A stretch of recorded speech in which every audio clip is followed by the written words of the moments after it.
I'm Jonathan Mosen, and this is Mosen At Large, the show that's got the blind community talking. This week, artificial intelligence makes its presence felt in the blind community. An exciting announcement from CSUN, and first-hand experiences from users of the new Sense player and the Victor Reader stream. Mosen At Large Podcast. Thanks for being here for another episode. This is 219. Of course, if this is your first episode, well, a very warm welcome to you. It's always great to have new listeners with us. We like to have a look in this day and age where our episode numbers are starting to match United States and Canadian area codes at the area code that matches the episode. And since Chat GPT is just taking the world by storm at the moment, I thought we would get it involved in this. So we will ask it about area code 219. Tell me about the US area code 219. Searching for USA area code 219. Area code 219 is a telephone area code in the North American numbering plan for Northwest Indiana, including the state's portion of the Chicago metropolitan area, which includes Lake, Porter, LaPorte, Newton, and Jasper counties.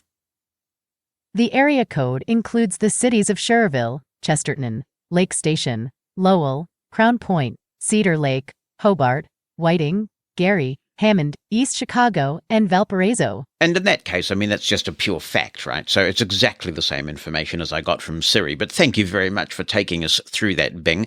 I actually did not know that parts of Chicago fall into the state of Indiana. I thought that Chicago was all about Illinois. It just goes to show we're always learning. And hopefully we can facilitate that learning here on Mosen At Large with all the things that we talk about. Chat GPT is being integrated into all sorts of things, and this is accelerating with the release of Chat GPT version 4. We will talk about this briefly on the Tech Bulletin, but I want to talk about it here because there are a couple of very interesting use cases for the blind community that Chat GPT 4 is making possible. When I worked for Ira, we would do presentations at CSUN about what AI might be able to do for the agent experience or the general Ira experience over time, because Ira was collecting a lot of data about the way that blind people use the technology, some of the visual information we were seeking to access, and the thought was if you can build on that data set and get AI algorithms working on it, well, you can automate a lot of this, and that lowers the cost of the service. Now, Ira seems to have moved away from that and apparently just concentrating on that core business of providing human agents, and that's a very valuable service. But meanwhile, other technologies in the mainstream seem to be playing a bit of a part in this. I don't think it's exactly the same as what Ira had in mind, because a lot of the things that Ira had in mind were very blindness specific. But nevertheless, with Chat GPT version 4 having been released this week, and offering the ability to interpret images, it has opened up all sorts of interesting possibilities. The first one is that Be My Eyes have been in beta with a virtual volunteer. Now, you can go into the Be My Eyes app now and register your interest in getting access to this virtual volunteer. I don't know what timeframes they have in mind. We'll see if we can find out further information from Be My Eyes about this. But the idea is that you'll be able to use ChatGPT's ability to examine images and extrapolate information from those images and have people ask questions about those images to get a virtual volunteer. And I think there will be a lot of blind people who will feel more comfortable using a virtual volunteer than some random stranger. And so in some of the information that has come out on this use case for ChatGPT 4 from Be My Eyes, they talk about a Be My Eyes user pointing their camera inside their fridge, and the ChatGPT can take a look at the items in that fridge. It will identify them for you, but it will also potentially tell you recipes that you can make with those ingredients. I use way around tags on clothing. For example, I've got quite a big tie collection, and it's important to me that the tie I wear is appropriate. If I'm going to something a bit somber, I don't want to wear a really celebratory tie, so I have these way around tags.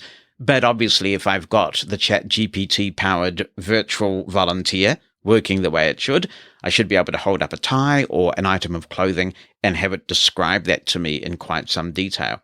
And this AI is contextually aware, so you can have a conversation. So if you think of some of the apps that we have on our phones now, which give you a description of a scene, and that can be quite helpful.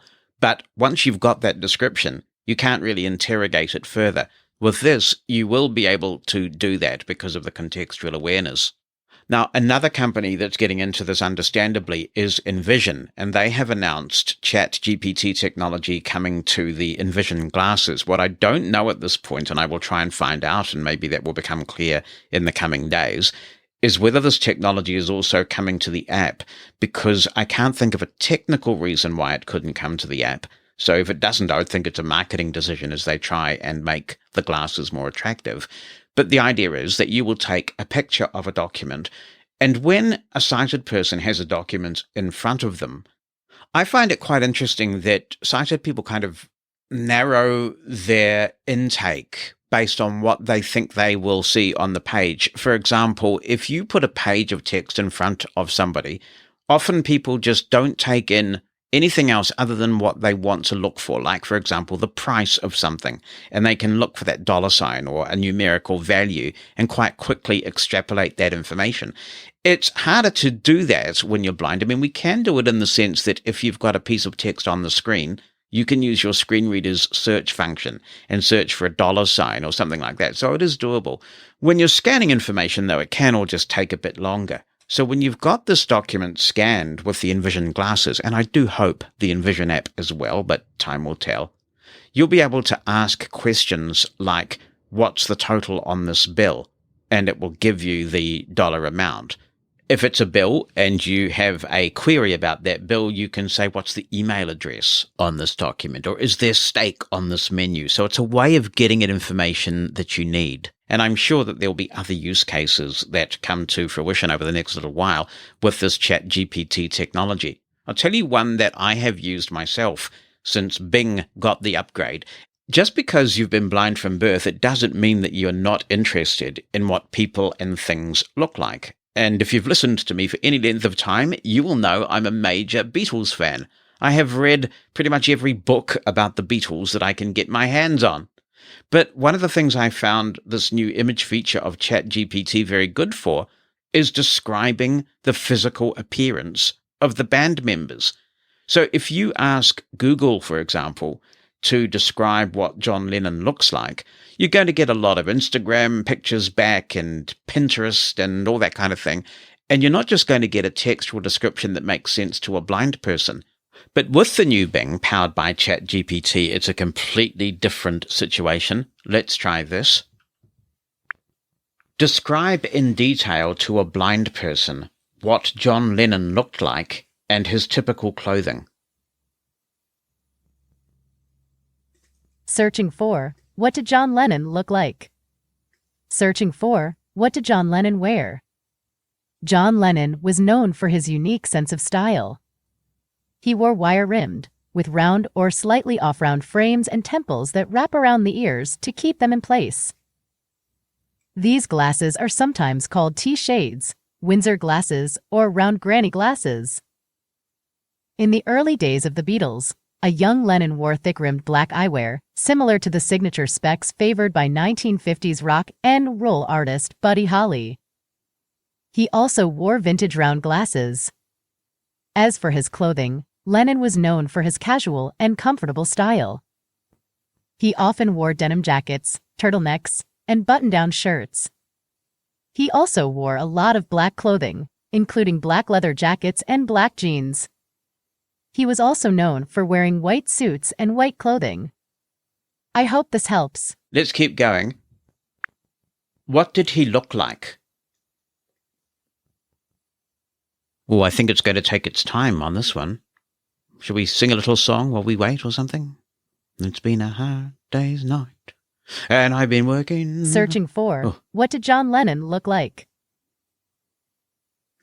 Searching for, what did John Lennon look like physically?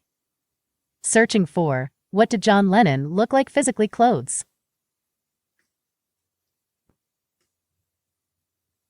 John Lennon had a slim build and was about 5 feet 11 inches tall. He had brown hair and blue eyes. He was known for his unique sense of style, which included wire rim. All right, we'll stop that because it's repeating itself there. But there you go. That now gives you a really good understanding of what he looked like and what he wore. I didn't know before that he had brown hair, and I didn't realize he was 5'11". And so that's new information, and it's presented in an accessible, friendly way. So a lot of fun with Chat GPT. All sorts of apps are implementing it, including the Carrot Weather app. Yeah, that has Chat GPT complete with all the snark. If you've used Carrot Weather before, which is a really fun weather app, actually, you'll know about all the snark that it offers, and their Chat GPT implementation doesn't disappoint. Now, the tech press is saying that Apple feels considerably threatened by Chat GPT. And I don't blame them, because even when you compare Siri with the previous generation of voice assistants, it hasn't really stacked up, has it? It keeps finding something on the web and inviting us to take a look. And I understand that engineers are now looking at whether they should just start again with a completely new model, because Siri hasn't fulfilled its promise. I remember we were talking about this on the 10th anniversary of Siri, and saying how disappointing it is that after 10 years we can't say things like, book me a flight that leaves Wellington for Auckland on the 13th of May between a certain time, and have a list of relevant flights just come back and complete the booking. Now, we can't do the booking yet, but listen to this, because I actually do have to travel that weekend. I've been invited to speak at a podcasting conference in Auckland, because someone's worked out that since I've been podcasting since 2004, I may well be New Zealand's first podcaster. So I'm speaking at the New Zealand Podcast Summit that weekend, and I'm really looking forward to that, and my son Richard's coming with me, and we're going to enjoy that. But anyway, so let's try this. Let's see what we can get. Find me flights from Wellington, New Zealand to Auckland, New Zealand, departing the evening of the 12th of May, 2023. Searching for flights from Wellington to Auckland departing May 12, 2023 evening. I found a one-way flight from Wellington to Auckland departing on the evening of May 12, 2023. The flight is operated by Air New Zealand and costs $69 per person. You can book the flight on the Air New Zealand website. Here is the link to the Air New Zealand website. So we're having a lot of fun, and if you are too, tell me how you're getting on with either the original Chat GPT or the new one that's integrated in Bing. How are you liking it? What do you think? By all means, be in touch. Jonathan at mushroomfm.com on the email. Attach an audio clip or just write your email down. And of course, you can also call the listener line, 864-60-MOSEN, 864-606-6736. Mosen At Large Podcast. Over the last week, the CSUN Technology Conference has been on in California. And I may sound like I'm getting old. Well, that's because I am. But it sure beats the alternative, that I can tell you. But it seems to me like the CSUN conferences are not what they used to be. And that, I suspect, is because we're all so connected now. So when a company is ready to announce something big, it just does. It doesn't have to wait to get a bunch of people in one place. It can reach many more people just by issuing a press release and using social media wisely. And I guess getting word out to podcasts like this one. So it's been a wee while since I've been totally wowed by an announcement to come out of CSUN, but they got me this week, and they got me good, because I have been an advocate of a product like this for a very long time. I think there is a need for it. I think the Braille was sort of nearly there, but the Braille had quite a few constraints and limitations. And for me, the fundamental error of the Braille was that it was essentially a cobbled together series of items rather than an integrated device with a QWERTY keyboard. And I think when you're working in Windows, it's just easier to use a QWERTY keyboard. So the product from Access Mind and Orbit Research, called the Optima, is to me very exciting, and it's absolutely on the right track. It's slightly frustrating to me that the lead time is so long. They're announcing it now at CSUN, and they're saying it's not going to ship until 2024. And because this is such a new and exciting project, I think we'd all be understanding if there's a bit of slippage there, because it is something quite new and exciting. There's also quite a bit to clarify. So it's possible that, based on the press release, which I will read, the Optima is also modular like the Braille. Because I do wonder whether what you're getting is a computer, possibly with a QWERTY keyboard or possibly a Bluetooth keyboard, and your choice of Braille display. That's not made clear in the release, and so you know what they say about speculation filling a vacuum. So there's a lot of speculation on Mastodon that actually this is just a combination of existing products in the same way that Braille was. So we'll just have to wait and get more information on that. Nevertheless, if they do it right and they pull this off, then it is a big improvement in my view over the Braille. I'm not really one for reading verbatim press releases on this podcast, but I am going to make an exception for this because I think it is really exciting technology. Rest assured, we've got an interview request in on this one. So hopefully we will be able to ask the questions that you want answered. Here's what we have. AccessMind and Orbit Research announced the launch of the Optima Braille laptop computer today at the 38th Annual CSUN Assistive Technology Conference.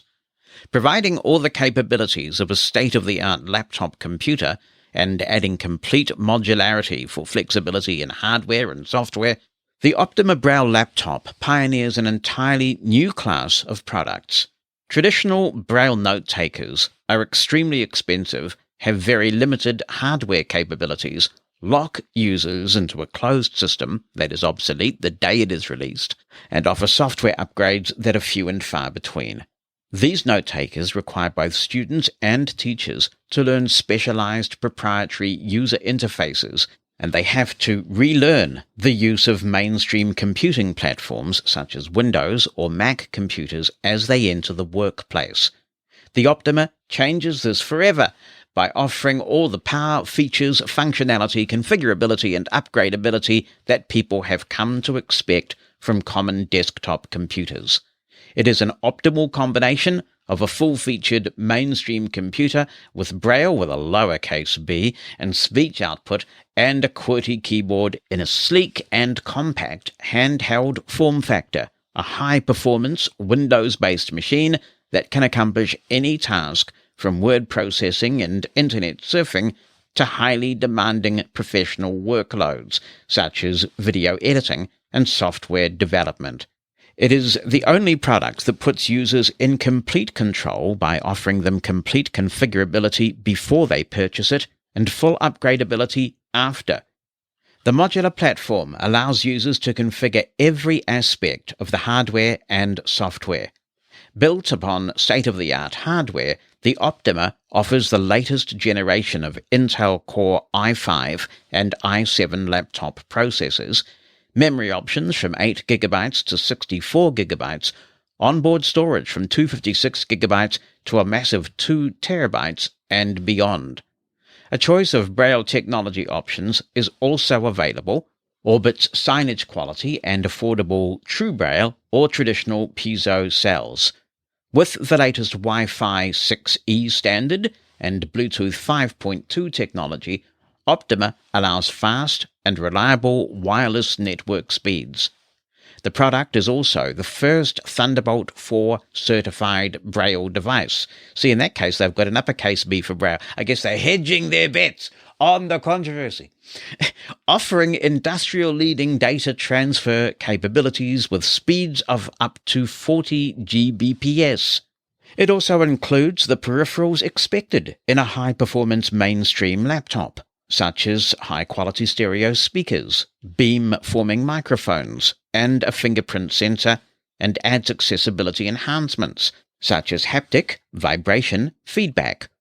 Optima's hardware flexibility extends to its ports, allowing users to pick any four from a wide range of popular ports, including USB Type-C, USB-A, HDMI, SD cards, and storage expansion modules. The modular ports offer plug-and-play interchangeability and can even be swapped on the fly. Optima also provides a Braille terminal mode and can be connected to any smartphone or computer and used as a Braille display and keyboard. The software on the Optima Braille laptop is equally flexible.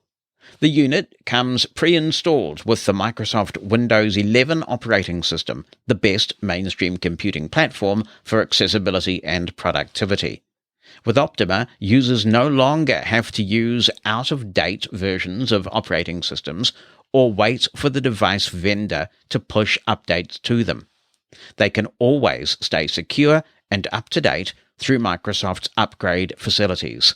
Since it is a standard Windows computer, the user also has a choice of screen readers, with support for NVDA, JAWS, Narrator, and Supernova screen readers. The Optima comes with the NVDA screen reader pre-installed, configured with speech and Braille output, and ready to use out of the box. For users who prefer a dedicated Braille-optimized user interface, the Optima includes AccessMind's specially developed Braille UI software. Braille UI provides a simple note-taker-like custom-designed Braille-first user experience for a set of common applications such as a book reader, Braille editor, calculator, and file manager to seamlessly bridge the gap between a dedicated user interface and the mainstream Windows experience. Braille UI also includes high-quality speech synthesis from Cerence Vocalizer, in addition to the voices built in to the Windows operating system. Weighing just over 3 pounds and measuring 11.7 by 7.5 by 1.3 inches, the Optima is compact and lightweight but rugged and durable. The Optima Braille laptop will begin shipping in the first quarter of 2024. After the transformative changes that have been brought about in the education and professional assistive technology field by Orbit's breakthrough products, such as the Orbit Reader and the Graffiti, the Optima now further levels the playing field by offering a no-compromise solution that bridges the gap between mainstream and assistive technology products. No word at all on pricing in that release, but clearly the Orbit version of this is going to be quite a bit cheaper because of the Braille cell technology they use. But those cells, unless they've improved the technology, are noisy and slow, so you will get a better product if you pay more, and I guess that makes sense. So let's await more information on pricing and the nature of this technology. I'm okay if it turns out to be a modular combination of technologies, because we know that Braille displays have a lot of moving parts. And if you need to send your Braille display back for servicing, you don't want to be without your laptop, do you? So if they're using existing off-the-shelf Braille displays or something like that, it would be good to have some transparency around this. What Braille display are they using? How does this all work? But we will, as I say, seek to get those answers for you. I love the sound of having a laptop that has a Braille display. You know, it is amazing how much drain on battery life the screen has. I do wonder, though, what might have happened if they'd have put an ARM version of this together, because an ARM processor with no screen running, say, JAWS for ARM processors would, I think, give you phenomenal battery life. What do you think of the possibility of the Optima? Have your say here on the show. Transcripts of Mosen At Large are made possible thanks to Numa Solutions. Remote Incident Manager is taking the blind community by storm, and for good reason. But don't just take my word for it. Look at some of the organizations who've deployed this easy, fully accessible way to give and get remote assistance on your computer. RIM is used by Perkins School for the Blind, the National Office of the National Federation of the Blind, Northern Arizona University, the Wisconsin Council of the Blind and Visually Impaired, and a growing number of other organizations around the world. Connecting two computers together doesn't need to be difficult. Join those of us using RIM today by visiting getrim.app. That's getrim.app.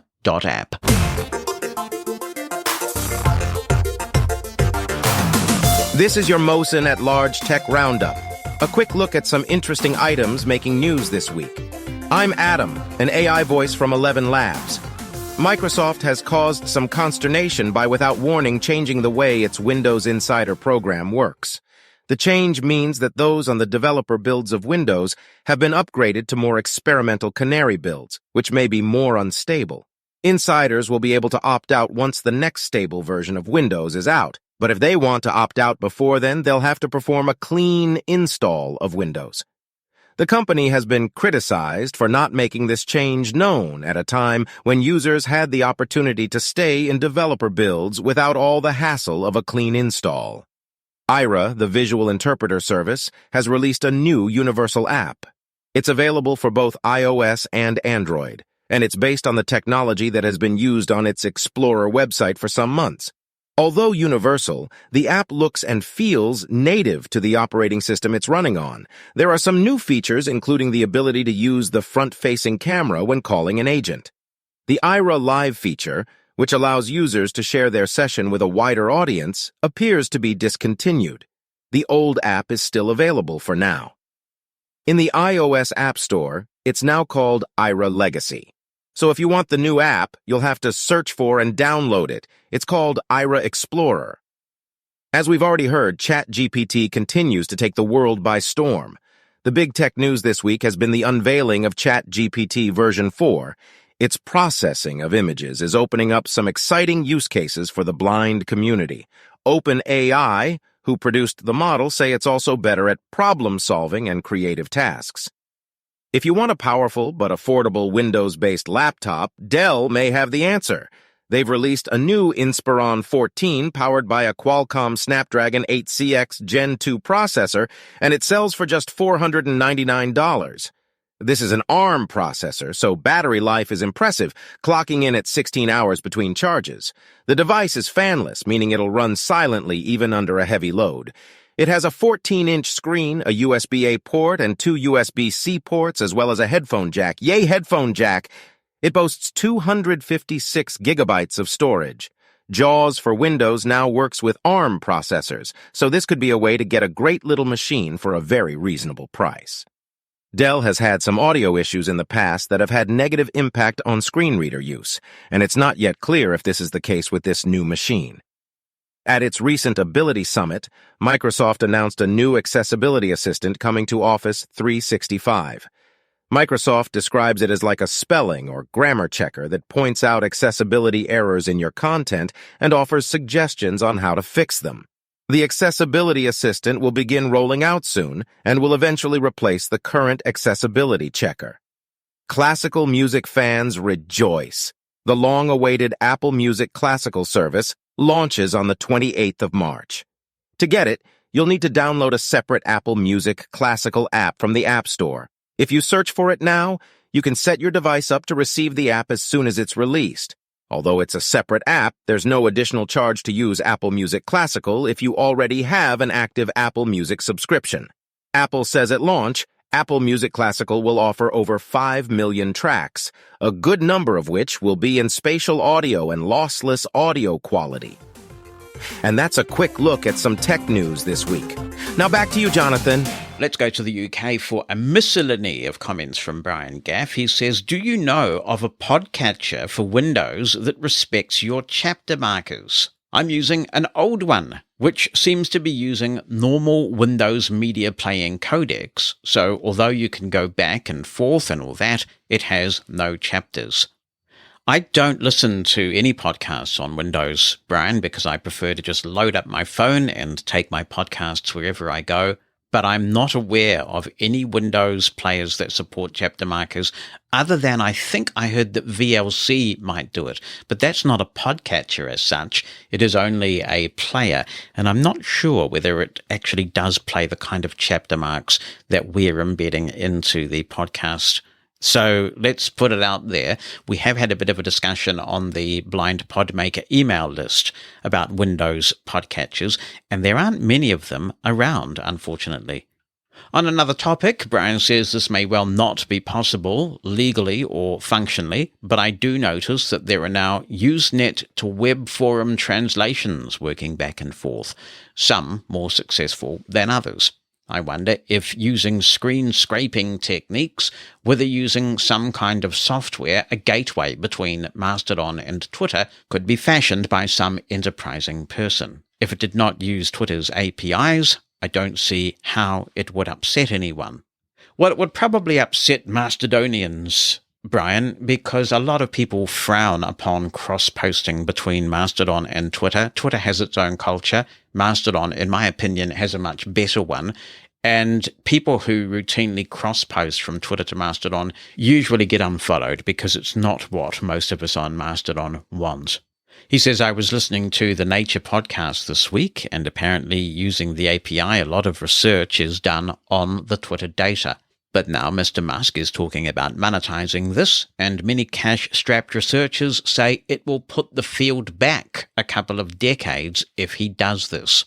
It seems to me he has taken this on with no real appreciation of the pluses and minuses that such funding models will create. People will just go away, not pay. Yep, they're doing that already, Brian. With regard to ad blocking, well, I am in two minds about this. If the people who make the adverts can be made to make them accessible, then I do not have a problem in the most part. But so many are completely graphical or worse, animated, it rather spoils all the work done by a site creator to make it accessible in the first place. More and more, I find that when I subscribe to pay for a newspaper or magazine, the page I end up in is in itself inaccessible, often being a mere picture that looks like the magazine or paper with no text on it. It's silly when you realize that the news in brief you can see with the free option is normal web-based and accessible. Writing to a couple of local magazines, they just do not see the problem. Or maybe they just don't want to see it, having spent a lot of money on getting it to look right. One local publisher sends me a PDF, but as has been discussed earlier, seldom is it tagged for reading order when the columns change. What is really needed, I think, is those who are now being taught about software and writing websites need to have had a mandatory grounding in how to do accessibility. I approached one software writer about 3 years ago, and he told me that it was written in a language which was compiled for different platforms, and so no access information could be embedded in the original code. Bonnie was touching on other engineers. I'm particularly interested in street design engineers, as most have no clue about blind people and allow buses to deposit passengers in a live cycle lane, or allow bikes and pedestrians to share a footpath with just a painted white line on it. Worse still, the use of footpaths with no actual level changes at turnings, and no tactile either, are supposed to be safe as pedestrians have the right of way in law. However, this law is less than a year old, and in any case, how do you count turnings if you don't know where they are anymore? These are all pretty fundamental errors, and yet they have money wasted on them. Even after asking the various disability groups, they do it anyway, as it looks better. I don't know how these things are done in other parts of the world, but we here in the UK are supposed to be a clued-in country, looking after minority groups. But really, some of the decisions made do seem ludicrous. Thanks, Brian. We're far from perfect here in New Zealand, but we do have a standard that actually got put in place all the way back in the 1980s. It's standard 4121, and that came up with a nice compromise about curb cuts, so they are discernible enough for blind people to detect, but not so daunting that they pose problems for wheelchair users. Some of the other issues you mentioned, certainly they are real here as well in some parts. The whole question of the footpath, or as they call it in the United States, the sidewalk, is a hot-button issue. Oh man, I remember being involved with the consumer advocacy group in the 1990s in New Zealand, and we produced a video called Who's the Footpath For? And even then, there was a lot of campaigning to get bikes off the footpath. And of course, this does incur the wrath of parents who say, well, we don't want our little Johnny or Janie going out on the road. And I understand that as a parent and a grandparent myself. But man, the footpath's getting pretty crowded these days. And now we not only have the bikes to contend with, we've also got those pesky e-scooters, which are the bane of many of our existences and have caused all sorts of hassles and accidents and things like that. So it is getting difficult to be a pedestrian, increasingly so. In episode 217, Brant was asking for advice about scanner-printer combos. And here's Carolyn Pete from sunny Auckland. I hope it's sunny, Carolyn, because you guys certainly deserve some sun. She says, Hi, Jonathan. I am not sure if this is helpful or not. I have a brother. Oh, brother. Yeah, I have a brother printer/scanner/fax machine. It works really well with Windows Fax and Scan, and if I have needed any visual support for operating the printer, for example, to see which print carriage is empty, I just phone the Brother Support Centre, and they have been wonderful. As long as you know the buttons on your machine, they can talk you through any process that requires someone to read the screen. I wanted to do a clean and explained I was blind, and they talked me through it, and then I got the wonderful sound of the process starting. That's awesome to hear, Karen, and what a great tech support story. So congratulations, brother, for looking after a blind customer so well. Where's Alanis Morissette when you need her, eh? Where is she? Because we're going to talk about something that's ironic. I should say, tangentially, that I don't think Alanis fully grasped the meaning of irony, because some of the examples she cites there are not irony, but I think I'm digressing. So let me go back to the irony, and this really is irony, of having a Braille embosser manufacturer, the very people who make it possible to generate lots of hard copy Braille, not offer a hard copy manual for their own device. Here's Catherine talking about this. She says, "Hi, Jonathan. This is in reference to episode 213, which I know was aired a while ago, and I'm sorry for my delay in listening and sending in this comment." Well, with an excuse note like that, Catherine, how can I possibly not forgive you? I'm just getting caught back up, she says, on your podcasts due to my Victor Reader stream dying quite suddenly a few weeks ago. It took me a while to find a suitable replacement, and ironically, there's that word again, I chose to purchase a used Stream 2 rather than upgrade to the Stream 3. As confirmed by many of the listener comments on your show, the modest upgrades the Stream 3 offered did not seem worth paying over $500, and when I could get a Stream 2 in great shape for less than half the cost. But I'm actually writing about the lack of Braille with a lowercase b manuals available for Braille embossers, and I would like to share my experience. I am director of a disability services office at a university in the United States, and about 1.5 years ago, we purchased a View Plus Premier embosser. This is the same company the other listener wrote in about. This is Diane who wrote in about this. I am totally blind and the only person in my office familiar with Braille embossers or how to set them up. So, logically, the setup was my responsibility. The embosser did not come with a Braille manual, and the PDF version online was exceptionally difficult to navigate, as it did not have any headings or usable table of contents that would allow a screen reader user to jump to the section they needed. I ended up converting the PDF to a Word document and used the find command to navigate the manual as best I could. Fortunately, I was able to set up the embosser independently, but not without a lot of extra effort. I did provide feedback to the company, not only that their PDF manual was not accessible, but that they should consider having documentation in Braille. So, to the listener who said View Plus told them no one had ever asked for documentation in Braille before, I can confidently say this is not the case. Organizations such as the one I work for are indeed the primary buyer for embossers like these, but the assumption that the end users of these products are cited is simply wrong. Not only am I, the one with the purse strings, totally blind, but so is the student who is the primary user of the embosser. Why shouldn't he have access to the manual as well?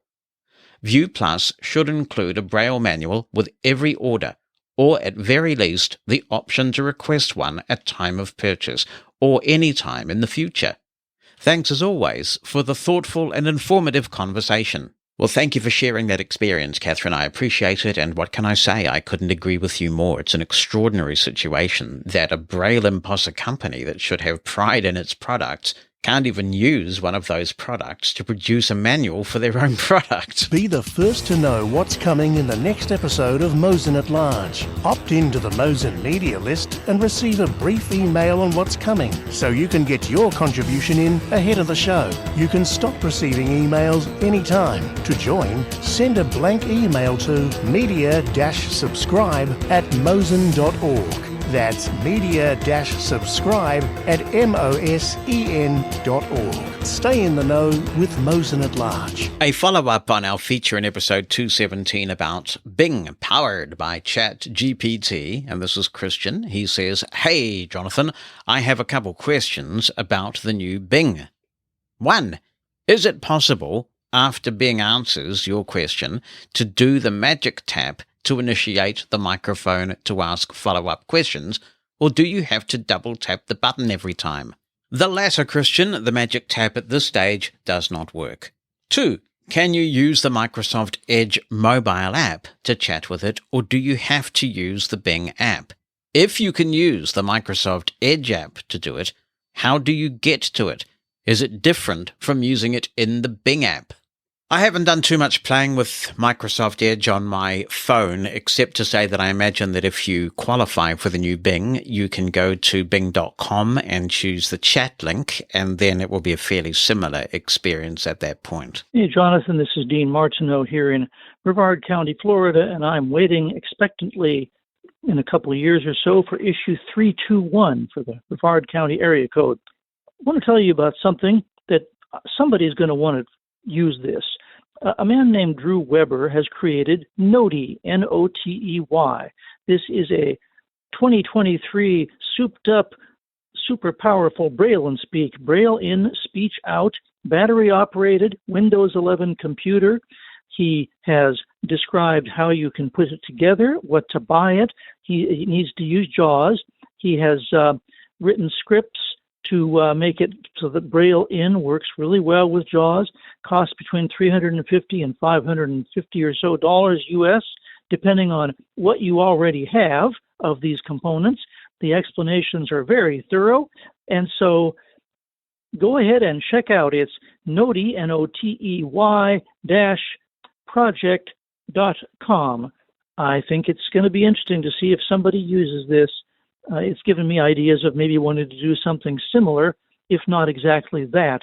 Uses a Orbit Writer Braille keyboard for its Braille input and JAWS 2023 with his scripts. Good to hear from you, Dean. Hope you're doing well. And nice to hear that Drew is still rocking and making a contribution, because Drew was one of the early fun guys on Mushroom FM. He used to do a show called Rebel Fusion. So it's really good to know he's done well for himself and he's making this contribution to our community. And you're listening to 11 Labs Radio, where we turn the volume up to 11 and rip the knob out.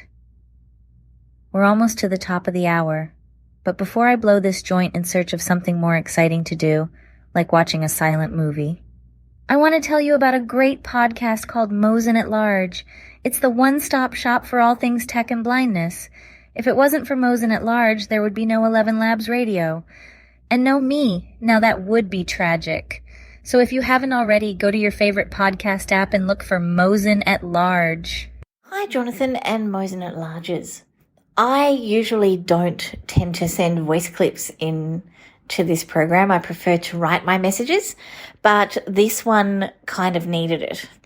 So the previous clip that you heard was actually a clone of my voice on 11 Labs. And as you can tell, it doesn't massively sound like me because the accent is in US English. But on the other hand, it sort of does sound like me because I put a bit of work into this voice. I actually uploaded 4 different samples of myself. So I've been having a lot of fun with 11 Labs since the interview on Mosen At Large. A whole bunch of us kind of caught onto it at once, and I've discovered kind of a little hidden talent that I didn't know I had, and that was to create very, very short character sketches using different voices. So a bunch of friends very kindly lent me their voices when I started doing this and let me make characters out of them that are nothing like the original people, because most of the voices don't sound like their alter egos. They're not Australian for a start. We do have a couple of British people.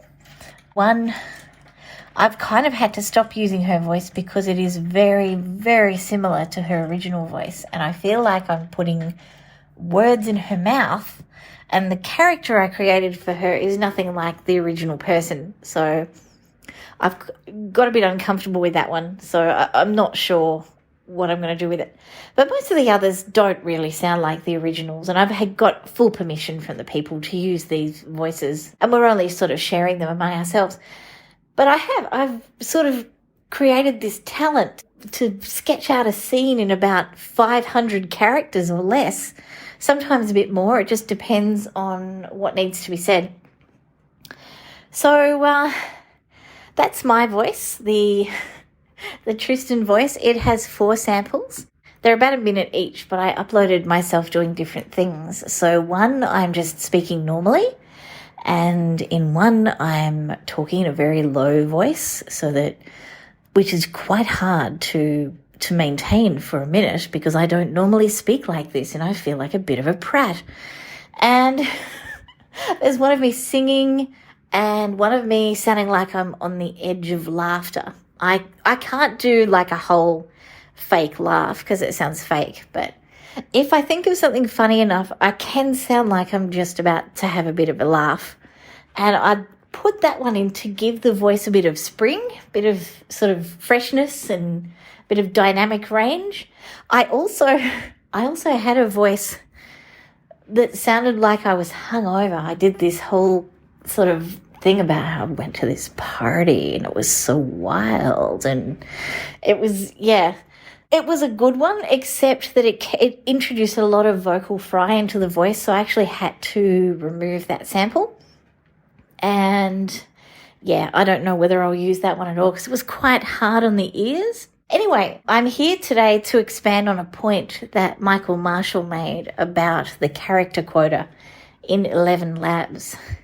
Now, it's probably not a massive issue for someone just generating a piece of text using one of the pre-made voices, because they can be quite good at doing nuances and light and shade. You don't have to do a lot to them to get them going.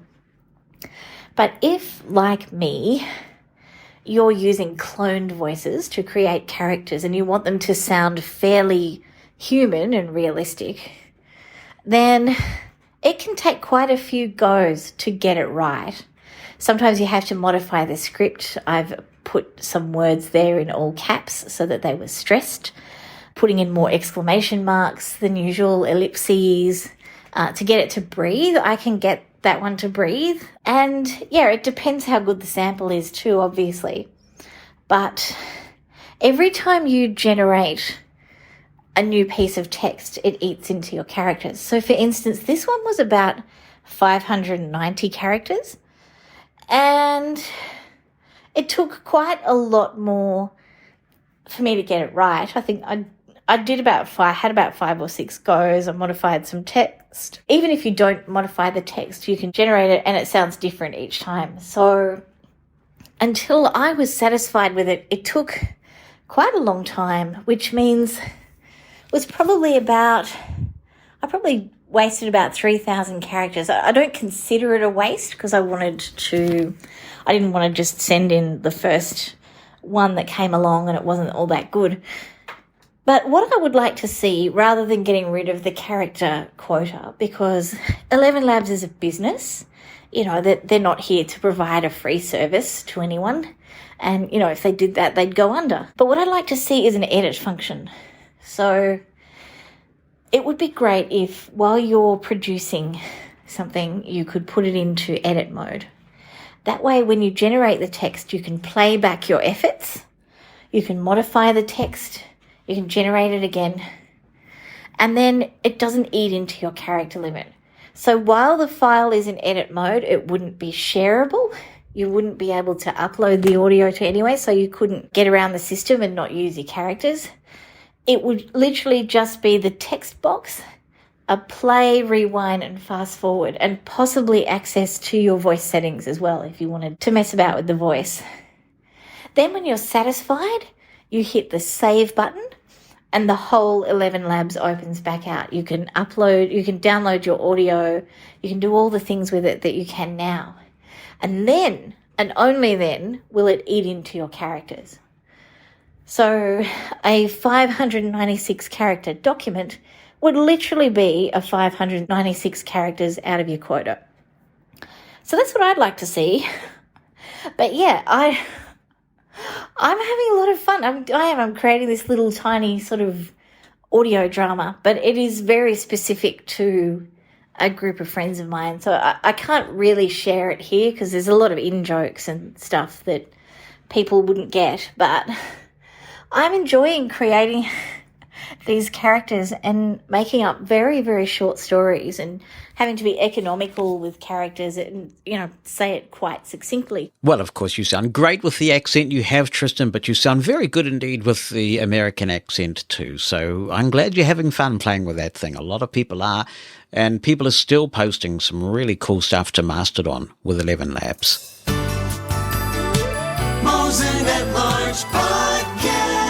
Hello to Pete Shepherd, who says, "Hi, Jonathan. I just started listening to your podcast this year, and so far I'm really enjoying it. My ears especially perked up when you mentioned ad blockers on the recent episode, as I've been thinking of getting one, but was not sure how accessible they might be. The one you mentioned sounded great, but I'm not sure I can afford it, sadly. In your searches for a solution, did you perhaps find any at a lower cost but with less configuration options before you found and chose Wiper? Alternatively, I wonder if you or any of your listeners happen to know of a good low-cost ad blocker for Windows, something accessible for a screen reader user.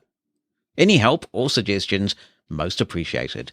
Good to hear from you, Keith, and I'm glad you discovered the podcast. I hope you continue to enjoy it. Well, the price of Wiper in the App Store is $1.99, and so if that's going to cause an issue, I guess you'd be looking for a free option. I don't have any suggestions for you, but others may. I didn't object to paying for that, and I think I even tipped them as well with an in-app purchase because I've just paid for it the once, and it does its thing, and I never think about it.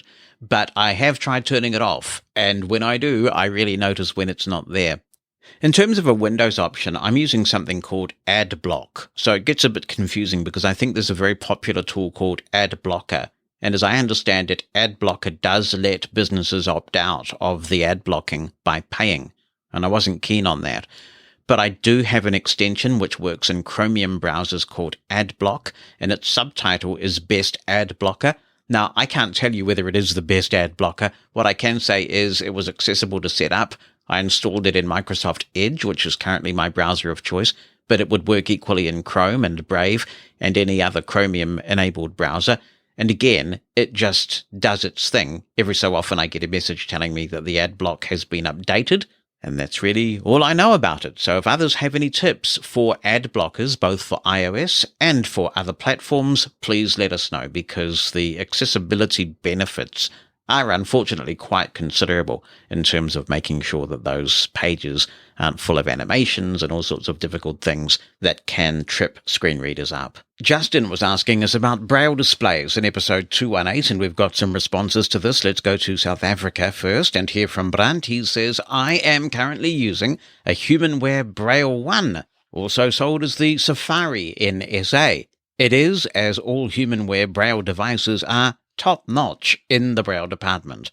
I really like it for its size, but I dislike it for the same reason. It is a 20-cell unit, which is fantastic when traveling with it, but on the other hand, it is only 20 cells of Braille, which is a pain when reading lecture notes when I teach students. My hope is to replace it in a few years with the Mantis. By the way, well, this is good to get this update. Regarding my rather angry voice recording I sent you, I actually got an apology from Core Group for their staff's behaviour. That is great to hear, Brant. That is the resolution you should have received, so I'm glad there's a positive outcome there. My one hope, though, is that they also undertake to do some disability confidence training so that other blind people or any disabled person who seeks to get some redress isn't subjected to the same thing that you were. George McDermott writes, "Greetings, Jonathan. Thanks for the great podcast. Always look forward to the new drop on Saturdays. Regarding Braille displays with an uppercase B, I've had less pleasant experiences, but have always felt lucky to have electronic Braille in any form. Although I love the Q Braille, I find the support from HIMS leaves something to be desired. My current display, the Mantis, has become my all-time favourite. QWERTY keyboard, easy connections via Bluetooth, and internal memory for storing books. My Mantis has travelled well with me, and I use it every day at work, university, and at home. The price is decent also. Recommend it to anyone considering a new display. It was this very podcast, coupled with a friend's demonstration of theirs, that got me to take the plunge, and I have never looked back. If there were an issue with the Mantis, I would replace it directly. It has become such an important part of my daily life.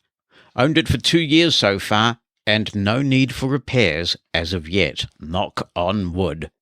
This discussion started because Justin is concerned about the number of times he's had to send his Focus 40 Blue 5th generation away for repair, and here's somebody who concurs with that observation. Doug Lawler is writing in. He says, "Hello, Jonathan. I purchased a Focus 40 Blue 5th generation back in March 2020, and the amount of trouble I've been having has been unbelievable, to say the least. The problem is always the same. Cells keep going out on it. One dot in a cell tends to go, making this thing an absolute miserable experience to use. This unit has gone back for repair at least 6 times since I bought it for this same exact problem. This unit is out of warranty now, and there are at least 8 cells again exhibiting this behavior. I feel so let down by this company. From what I've been reading and talking to people over the years, I'm not the only one experiencing this. The mainstream community would be so up in arms if they purchased an expensive product such as this and experienced the same issues I'm seeing here. The only thing I can do at this point is pay out of pocket to get it fixed, or just put up with it. My unit is totally useless for any meaningful work. Thank you, Doug. I regret to say I have had exactly this experience with the Focus 40 Blue 5th generation. I've had a couple of units where cells have started to have dots that won't go down. I have also seen dots that don't go up, so it seems to work both ways. And I thought it was just my bad luck, but then I started talking to others, and it has come up on this podcast before. And there's absolutely no doubt this is an issue. This is some sort of flaw with these Focus Braille displays. I've used Braille displays for a very long time, all the way back to the Versa Braille, which is over 40 years ago now. And I can tell you I have not had as much trouble as I have had with the Focus Braille display and the ghost dots. I'm very careful about reading with clean hands, and clearly, given how often this is coming up, it is not something that I am doing. There is something fundamentally flawed about this product, and it is quite concerning that people are returning these units and still getting units back with the problem, which suggests that whatever the manufacturing defect is, it's not being addressed, and the product is being sold regardless. That's actually one of the reasons why I was so keen to get the Mantis. And I have had the Mantis now for, I can't remember when I got it. Was it during the pandemic possibly? So that's nearly 3 years. And I have not had a single issue with the display. The dots are fine.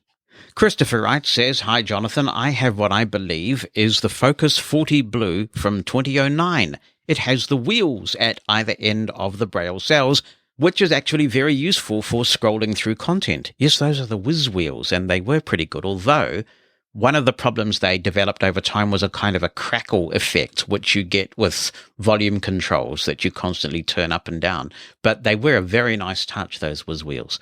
Best of all, says Christopher, I got it for $300 or $350. I forget the exact number off the top of my head.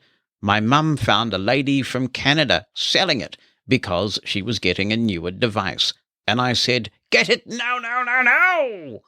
For $300 or $350, it's an absolute steal. I had to clean a couple of cells with isopropyl alcohol, but I've had it since 2017, and it's awesome. I don't know what condition the battery is in, but I primarily use it over USB. I'm not sending it to Freedom Scientific, both because I don't know if they'd service something that old, and because they'd probably charge more than what I got it for in order to replace the battery. Since it's not new enough to support the head standard, I can't connect it to my iPhone using a cable. I encourage everyone to request Apple to add the same universal plug-and-play USB Braille support found in macOS to iOS and iPadOS. It works really well in Chrome OS, and apparently the newest TalkBack can do it, so there's no excuse.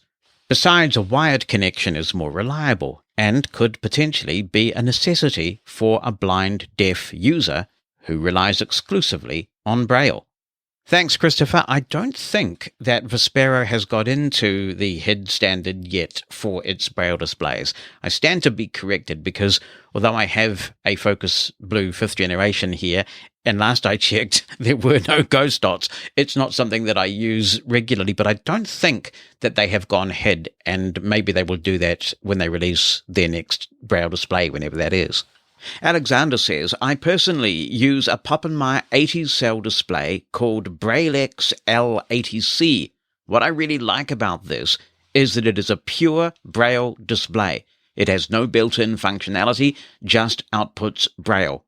Yeah, I like that too for basic Braille displays. I guess there seems to be a little bit of blurring of the lines between what is a note taker now and what is a Braille display. And I guess devices like the Brailliant and the Mantis, and to some extent the new Focus, are reflecting that. He says, for my iPhone, I use a Focus 14 Blue Gen 5, but I am not using the built-in tools like the editor. And while we've got Alexander's attention, he continues, CRM systems. I have implemented a CRM system in the organization I now work for. As we went to Office 365 with Teams and the Office suite, we started using the Dynamics CRM system. For our organization, we use the marketing module as an add-on. We use it to send out mass emails and organize events like webinars. I find the interface very accessible. The accessibility is also very good when you do customize the system. For example, I can myself create new views of data, filter it, order columns, or add and remove them. The interface is the same all over Microsoft's products, so if you, for example, know the web client for Teams, SharePoint Online, the Admin Center, or other interfaces, you will find the same controls all over the place. I hope this helps a little, and I am happy to share more if the community is interested. Much appreciated. Thank you so much for writing in, Alexander. What's on your mind? Send an email with a recording of your voice or just write it down.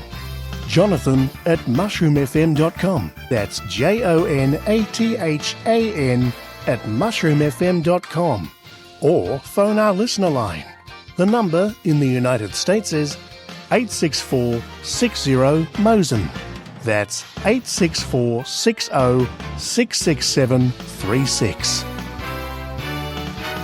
This email comes from Sawdoes, who says, Dear Jonathan, I would like to draw your attention to an exciting project that would finally provide a solution to an old problem.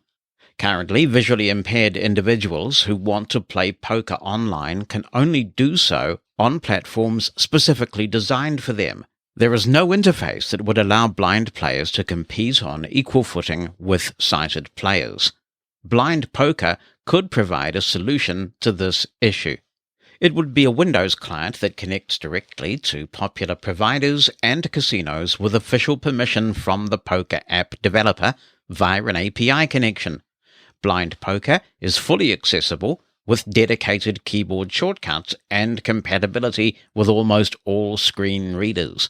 There was a usable version of blind poker in the past, but it was discontinued at the end of 2021.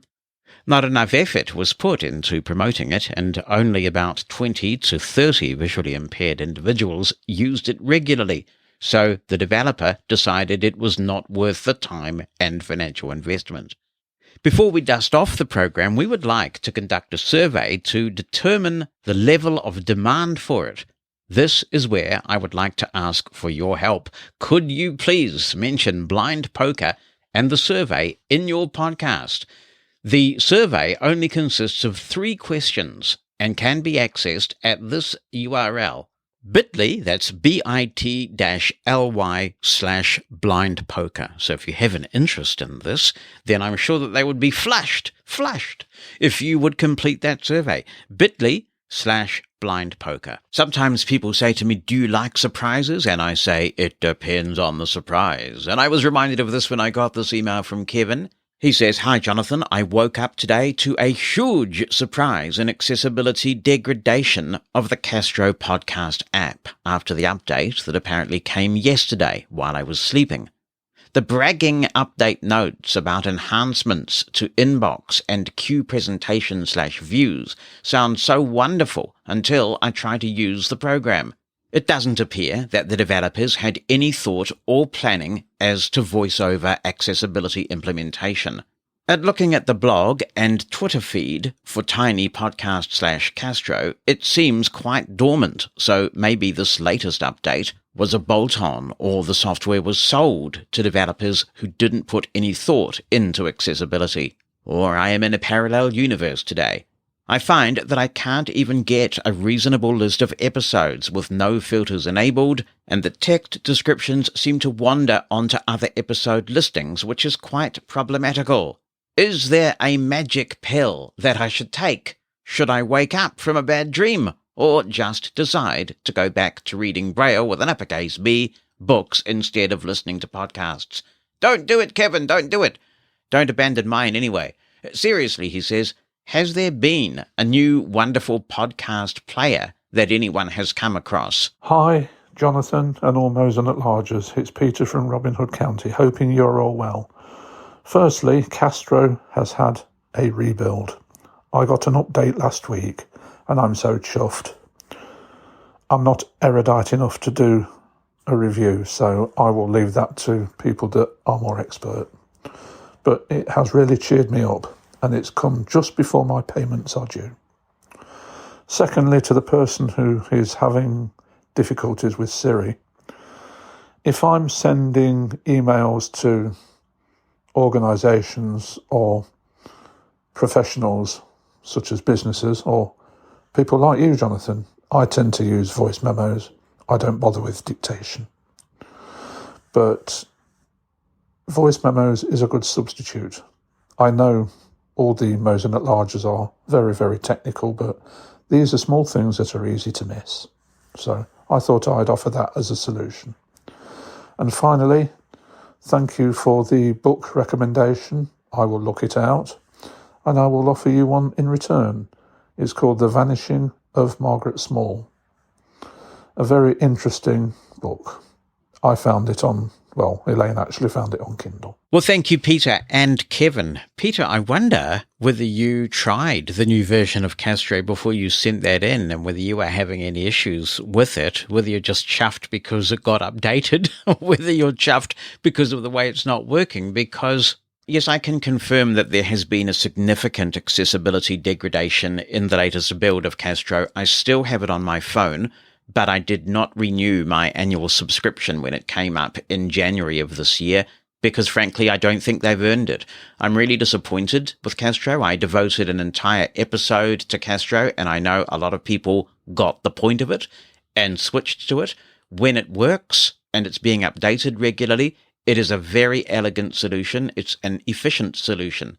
To be able to just whiz through your inbox and say, yes, I want to read this, add it to the queue, and then mark all those that you don't want to read for deletion in one go, it's incredibly efficient. And Castro made some optimizations to the way that podcasts were being voiced, the order in which things were voiced, based on some suggestions that I gave them. But things did start to go wrong. One of the first things that went wrong is I noticed that some podcasts with Castro were taking a very long time to refresh.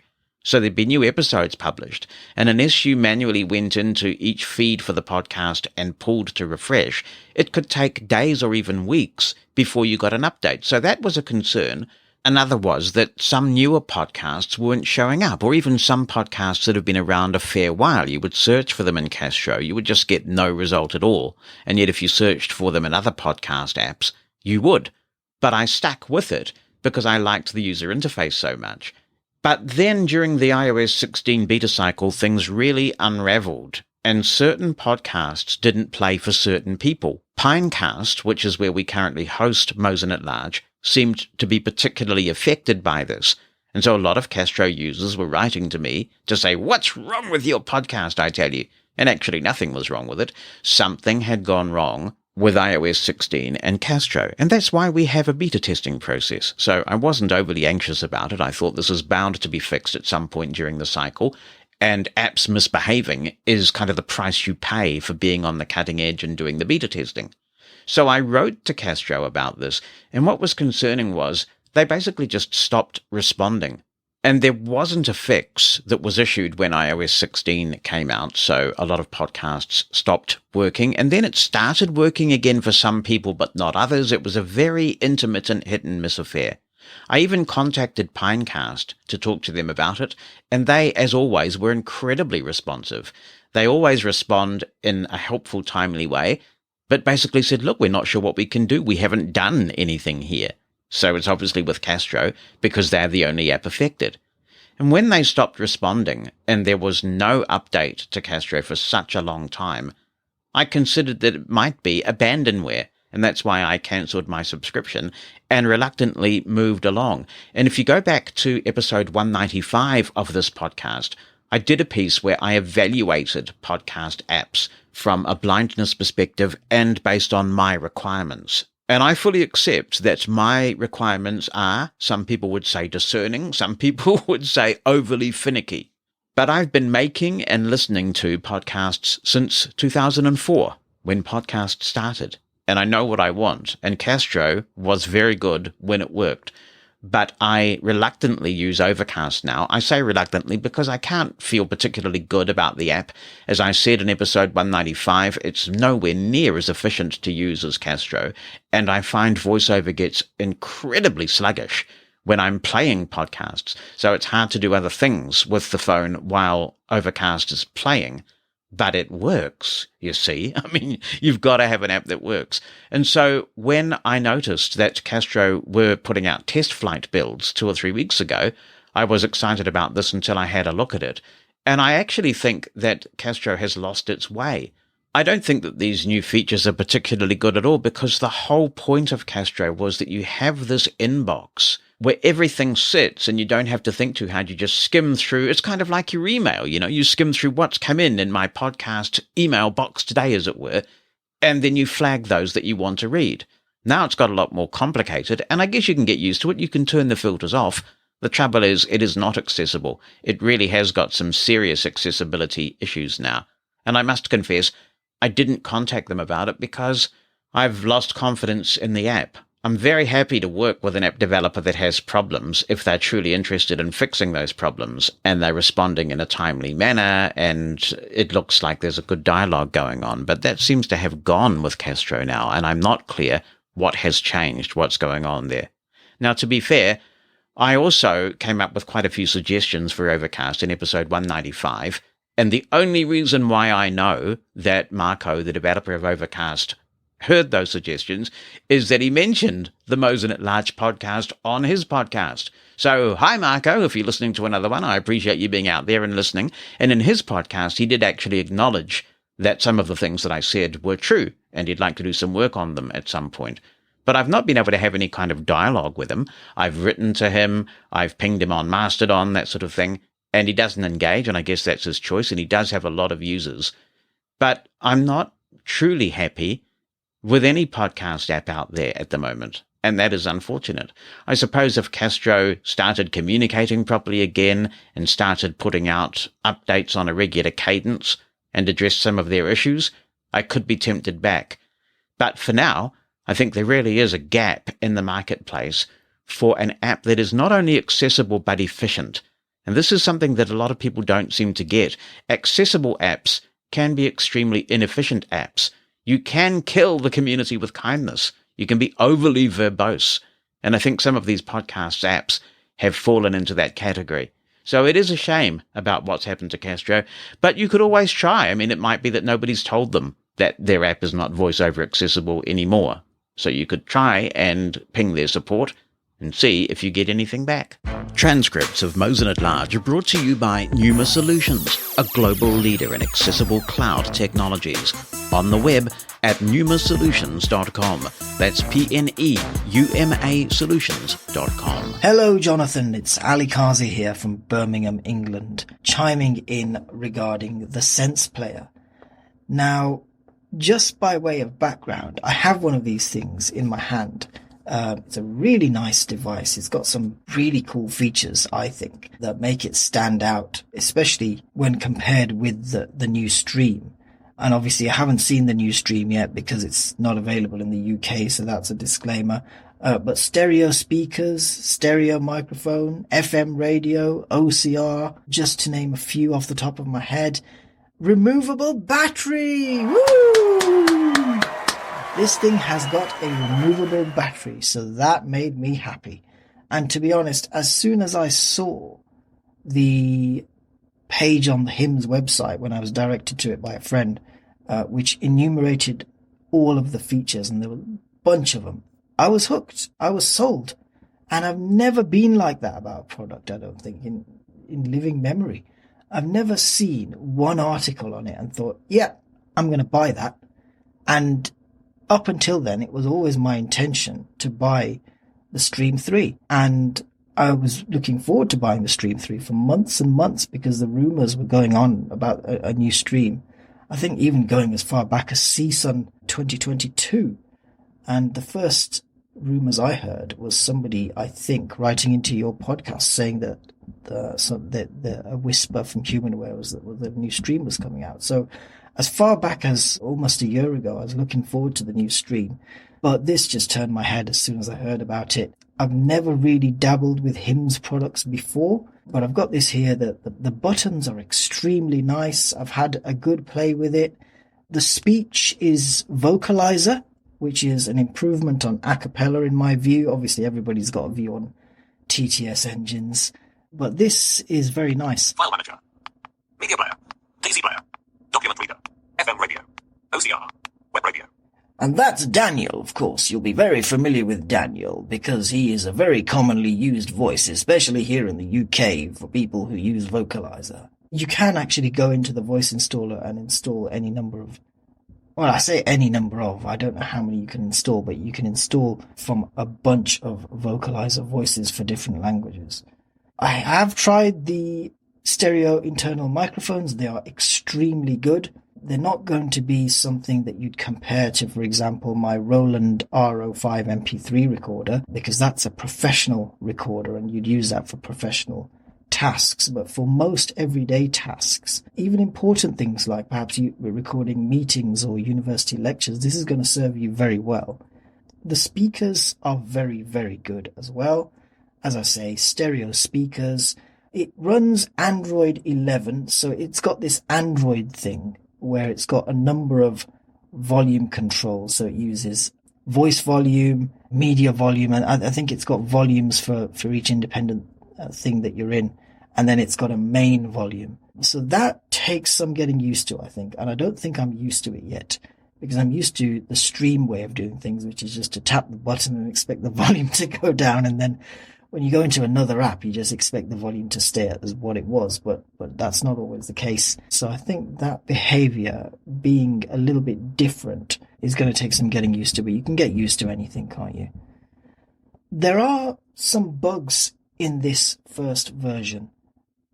I went to a Sight and Sound webinar the other day. Sight and Sound is the UK supplier for this product and for all HIMS products and a number of others, including JAWS and Freedom Scientific products. And although they are supplying it, the first version of this firmware that it ships with is a little buggy. And I have discovered one or two things which I'm hoping are bugs. One being that when you play books in the media player, for example, I've got a BBC audiobook that I listen to regularly. It's 56 MP3 files.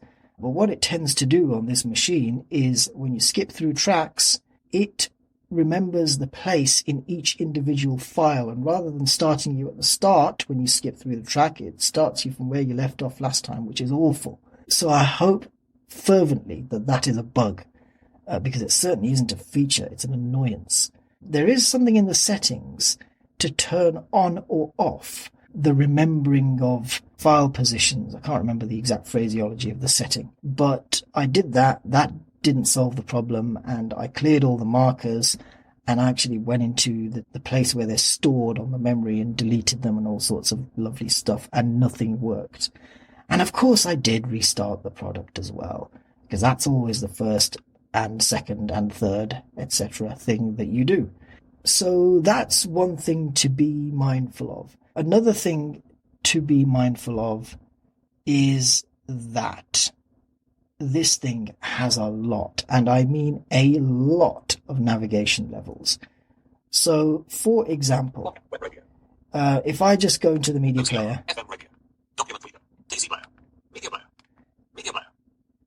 and what I'll do is I'll demonstrate the navigation levels. So here's an audiobook, and what I've done is I've paused it, and I'm just going to go through some of these navigation levels. Go to 10 tracks. Go to first or last track. Go to beginning or end. 5 seconds. 10 seconds. 30 seconds. 1 minute. 3 minutes. 5 minutes. 10 minutes. 15 minutes. 20 minutes. 30 minutes. 1 hour. Go to 1 track. Go to 5 tracks. Go to 10 tracks. Yeah, and I think we've wrapped round to where we started. So there's too many of them, essentially, is what I'm getting at. There isn't at the moment, as far as I can see, a setting where you can disable certain navigation elements. I would probably turn off all but about 3 of those. Now, as it happens, if I go to 1 track, so I'm pressing up and down arrow, by the way, to go through those, and I would then press left or right arrow to navigate by the element that I've chosen. And there's an example of it starting through the middle of a file. But, for example, I'm navigating by track, and if I now want to navigate by 30 seconds, I have to go down a number of times. Go to 5 tracks. Go to 10 tracks. Go to first or last. Go to beginning or end. 5 seconds. 10 seconds. 30 seconds. I have to press down arrow 7 times, which is absolutely ridiculous. So if somebody from HIMS is listening, then please, pretty please, can you introduce a setting to turn some of these things off? But all in all, I'm loving the product. The Bluetooth and Wi-Fi capabilities are amazing. I've connected this thing up to my Google Nest audio speakers. I've got them paired up as a stereo pair. And all I need to do, Bluetooth is off at the moment. I can get it to verify that. Bluetooth off. Bluetooth is off. I'm using it on the internal speakers. If I just press 1 button, turning on Bluetooth, and it's connected to my speakers.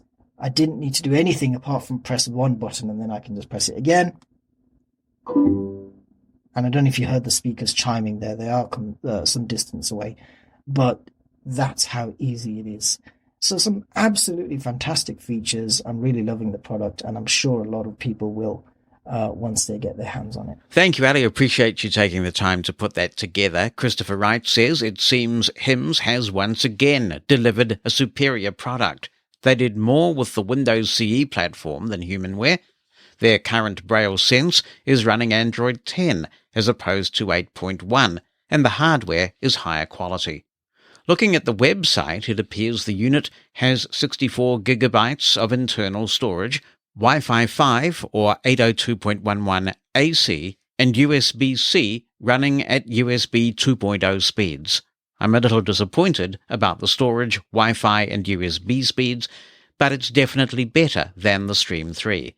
How much do you want to bet the Stream is also using USB 2.0? I didn't know about the screen reader. That's going to be very interesting to keep tabs on. Hopefully, they'll update the underlying version of Android, otherwise this will become obsolete. I'm still waiting for Android updates on the Braille Sense and Braille Note. OCR is also very helpful, and I think it can also OCR PDF files, though this is only a guess as I remember the feature existed in the documentation for the prior version of the product, which was called the Blaze ET. I've never owned a HIMS book player, But I wish I could find a cheap book sense, as it has the Neo Speech Kate voice, which is super cool, dude. My current collection consists of the Bookport Plus and second generation Stream, which is sadly nearly useless due to me accidentally yanking out an SD card and leaving the contacts stuck in the slot. Now that it's not getting updates, it's only a matter of time before the online capabilities stop working. At least I got a solid 7 to 8 years of usage, so I'd say it was worth the investment. My Bookport turns 10 in July, and it still works great aside from totally broken online features. I'm interested to hear you talk to someone from HIMS if that actually happens. I'm curious to find out how fast download speeds are on this product. Ken Scott says, I believe there is a problem in the US when it comes to the Blind Shell Classic phone. My understanding is that many of the US wireless carriers are not allowing the Blind Shell Classic onto their networks. You will probably want to confirm my understanding with the US dealer.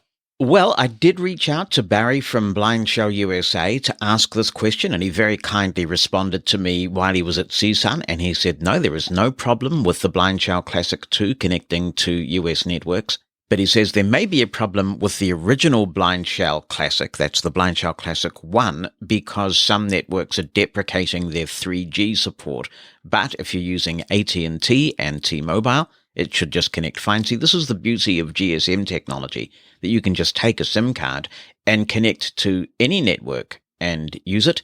He did mention that Verizon should be coming a little bit later, but AT&T and T-Mobile and its derivatives, all the things that T-Mobile now owns, apparently they're working fine with the Blind Shell Classic too. If there are acceptance problems with the Blind Shell Classic in the US and the screen reader and associated applications work on the Sense Player, people like me and Brian Hartgen, who use their smartphone to handle phone calls and texting, might find the Sense Player an extremely useful device. The only reason that I have a smartphone and not a feature phone was the ever-increasing demand by service providers to use a text message to provide some kind of a security code. The feature phones did not have enough speech granularity to make reviewing security codes effective. By the time I got a smartphone, many service providers started including an actual phone call or email message, agent-only option, so there is no real value for me to own a smartphone. If the Sense Player's Smart Connect works out, there might be some value in expanding smartphone use for me. I am one of those people who can get touch interfaces to work eventually. I just find it more of a struggle than I am willing to work through for daily use, given my limited use case. I have other, for me, more convenient options and functions beyond phone and text messaging that many people use smartphones for. On a different matter, the New Zealand Census Authority is correct that text messaging on smartphones is generally not viewed as being secure by most data security experts. If I remember correctly, the last time that I filled out a census form in the United States, I had to download an accessible, fillable PDF form without prepaid postage and had to get cited help to sign the form. Thanks, Ken. I'm pleased to say we have our solution here. And you're right, of course, about security concerns with text messaging, but let's not forget what the alternative is. The alternative is somebody putting a letter in your mailbox, and there are just as many security problems with someone taking that. I would argue that's considerably more problematic than a text message. Vaughan Benison in Australia says, I have owned a Sense Player now for a bit over a month, and whilst it has some interesting software bugs, it is a very interesting device. In terms of shape and size, it reminds me a little of the PlexTalk Pocket. It is significantly thinner, but it bulges out in the middle. That reminds me of Monty Python's description of our galaxy, so that each face is slightly convex. The buttons on the telephone-style keypad are round and almost identical to the PlexTalk, but perhaps slightly larger.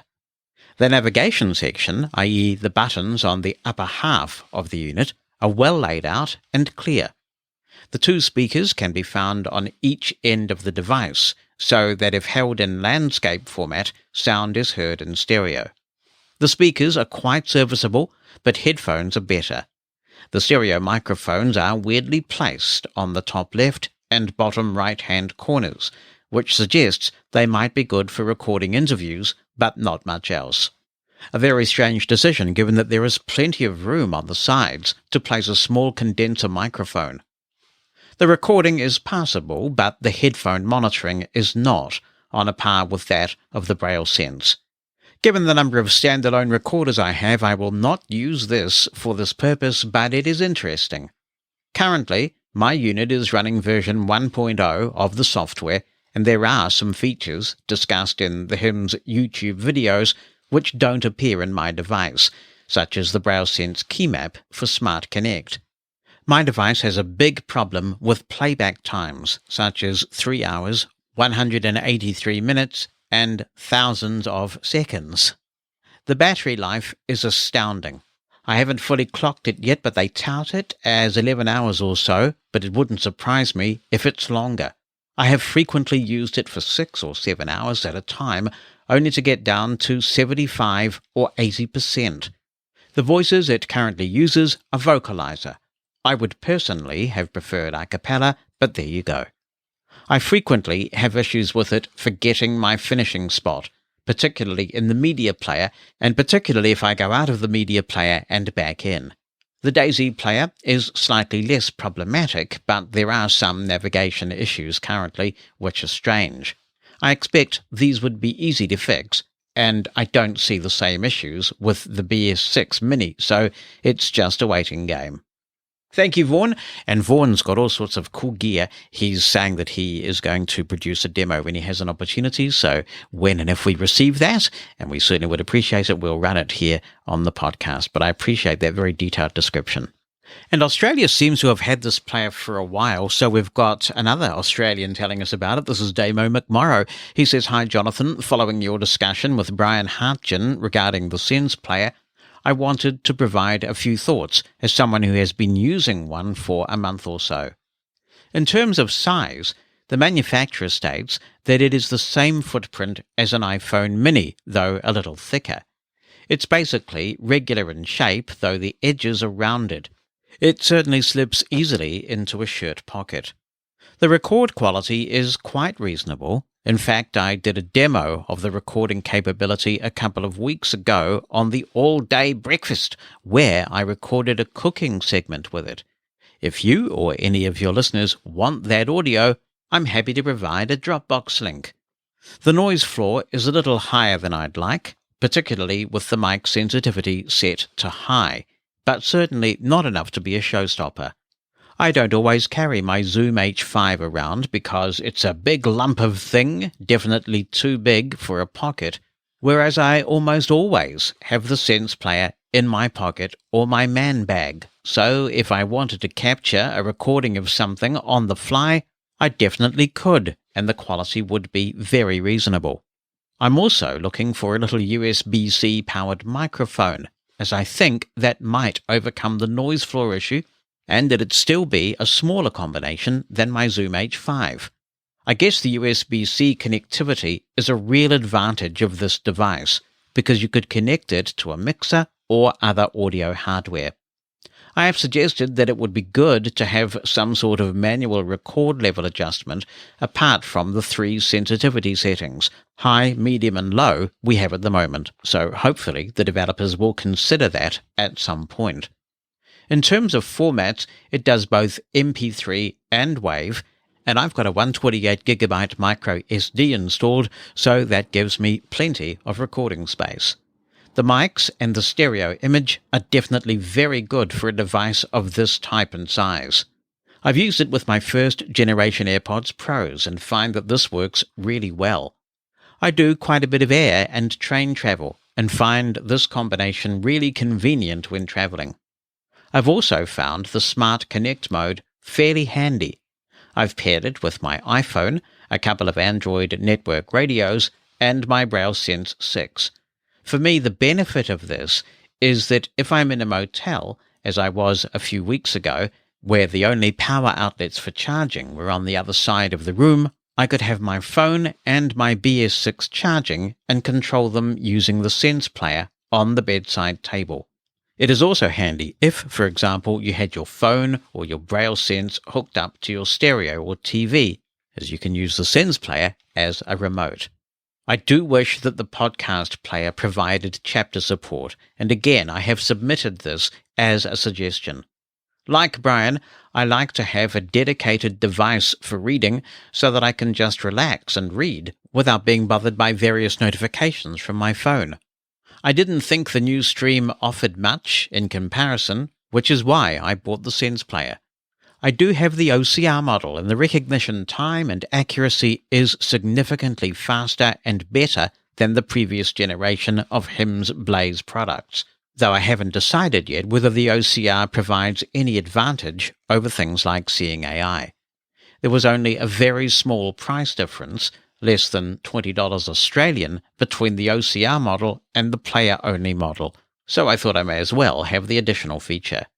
I hope this answers some of your questions, and sorry for the long-winded nature of this email. That was very thorough. I appreciate that demo. The one question I would have is, if people don't want to be bothered by notifications when they're using their iPhone, why would you just not create a focus mode for the apps where you don't want to be bothered by notifications?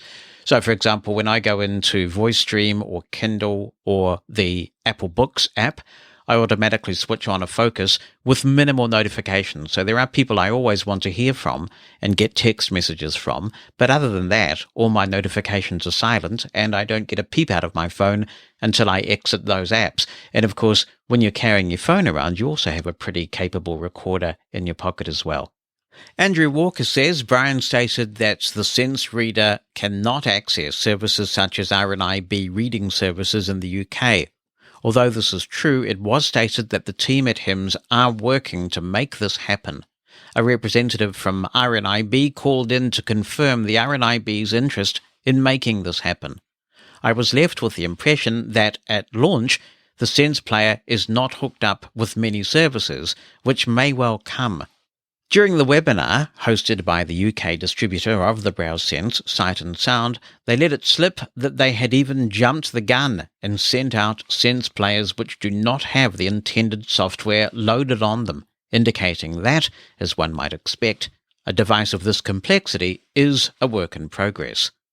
The possible feature which was touched on is the possibility of reading Kindle content on the Sense player, I assume using the screen reader, if they can make it work with the Kindle app. This alone would convince me to purchase a Sense player. The prospect of being able to read text content with a nuanced TTS voice with a tactile interface would be great. I have the original Victor Reader Stream, a Victor Reader Trek, and a version 2 stream, but I dislike the TTS voices on them. They are, however, my prime means of reading books and listening to podcasts. The replaceable battery is an issue for me, not just that batteries degrade, and the ones in my units have done so, but the ability to clip on a spare battery when out and about is a great feature, and one I take advantage of on my Victor Reader Trek in particular. No wires or battery packs, just slide the battery on and off we go. I believe that the Sense player has a similar battery which constitutes the back of the unit. Brian, I think, said that the Sense player took 36 seconds to boot from cold. I would say that the version 2 Victor Reader Stream takes longer than that to boot if a Wi-Fi profile is present on the unit, irrespective of whether Wi-Fi is actually turned on. The Trek is much quicker, but all the players take longer to boot with higher capacity SD cards installed in them. The boot time on my Stream 2 is so bad that I don't have a Wi-Fi profile on it, which is fine since I don't listen to podcasts on it. I use the Trek for that, which boots up pretty quickly and has better Wi-Fi in general. I don't know about the third generation Stream, but I would guess that it would be as good as, if not better than, the Trek. As for the use case, I think there is an assumption that people who are not good with technology use products like the Stream. I consider myself pretty good with technology and use Apple devices and also use Android phones. I consume content pretty much as Brian described during your interview, Although, to be fair, I use my phones for most things, and not just for calls and texts. For me, the Sense Player seems to offer the best of both worlds, but I shall wait a little while to buy one until the software matures and delivers what is possible. I say this since I had bought my Victor Reader Trek as it was announced as being Galileo compatible, and that the feature would be enabled with a subsequent software update. Humanware later quietly confessed that the Trek could not access the Galileo system as the hardware was not sufficient to support it. For this reason, while the Sense Player sounds like it has fantastic potential, if I can resist the temptation to buy one immediately, I will wait and see what happens. Thanks as usual, says Andrew, for the brilliant show. You have the ability to present your own views while respecting the views of others. A precious quality. Thank you, Andrew. I appreciate that. And Kevin says, just a short note concerning your interview with Brian Hartgen. The Victor Reader Stream 3rd generation, in fact, has TTS menus instead of spoken voice. It was apparently a cost-cutting and time-saving move by Humanware. Hello to Claire Amoroso, who says, I have been following with interest the discussion about the Victor Reader Stream 3rd generation, having been a happy stream user for many years. Fairly recently, Bones have come out with the Milestone 312 Ace Wi-Fi Daisy player, and another one called the Evo 12 has recently come out. One of the UK distributors is Comproom Services. Perhaps for the sake of accuracy and completeness, it would be good to mention these on the podcast too. Absolutely, Claire. Wow, there's a few of these products out there. If anybody has direct experiences of either of them, we'd certainly be very pleased to run your thoughts on them. And thanks for taking the time to alert us to their existence, Claire. Hi, everybody. This is Abby Taylor in Sheridan, Wyoming. And for laughs, I'm recording this on my new Victor Reader Stream Generation 3. Now, the downside to recording this way is that there's no easy way to share my recording via email on the stream. But that is not a big deal. All I have to do is connect to the computer.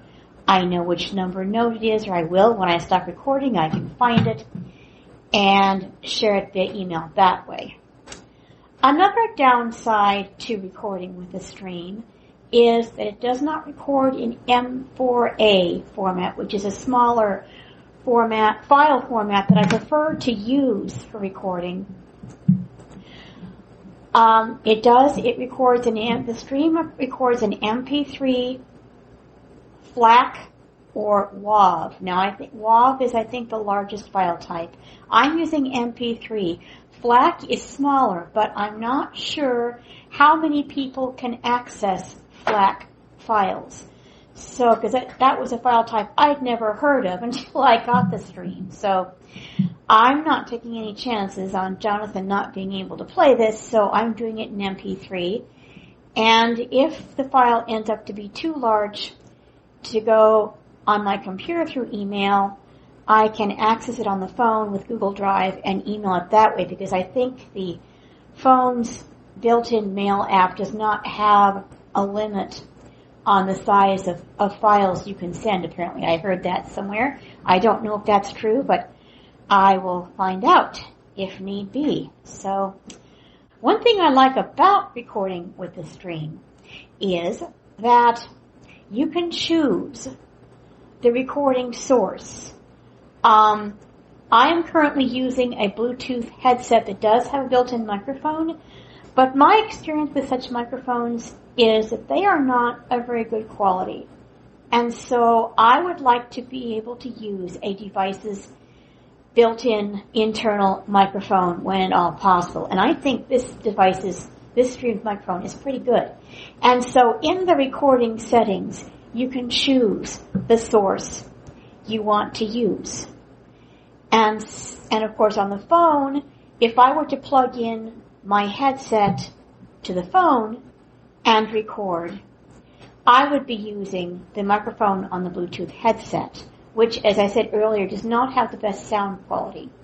Now, I suppose I could, and I have been doing, recording on the iPhone with the external mic. The problem with that is that the listener hears this sound, I don't know if you heard that, when I double tap to stop recording, and I don't like that.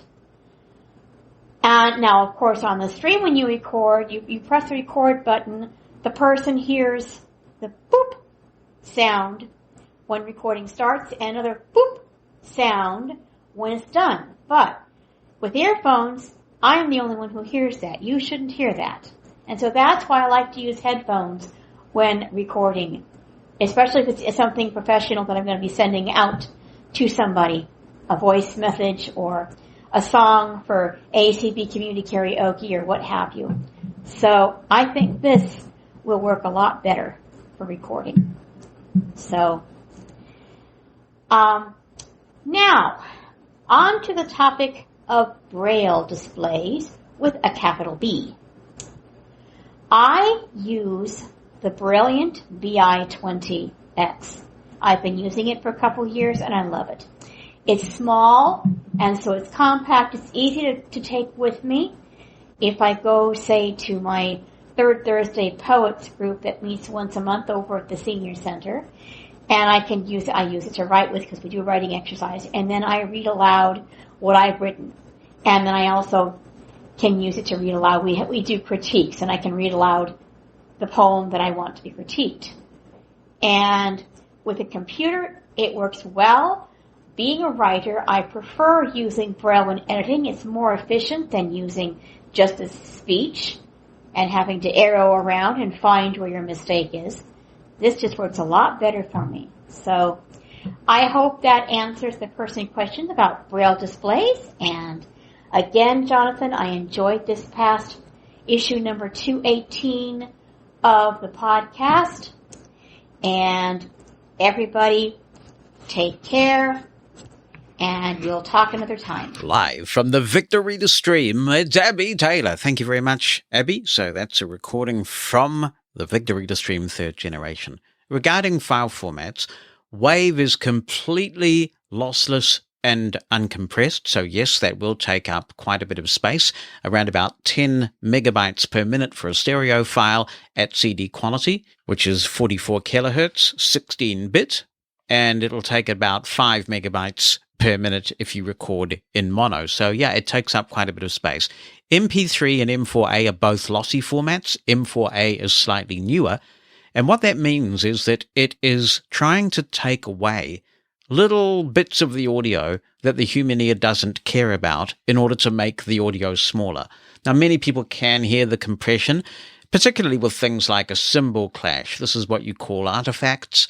MP3 is not as good in this regard as M4A because M4A is the next generation, but size-wise, they're fairly similar, except to say that you can get better quality in a smaller M4A file than you can an MP3 file just because the compression's smarter. Now, FLAC, it is quite widely supported, and I can definitely play a FLAC file from you, Abby.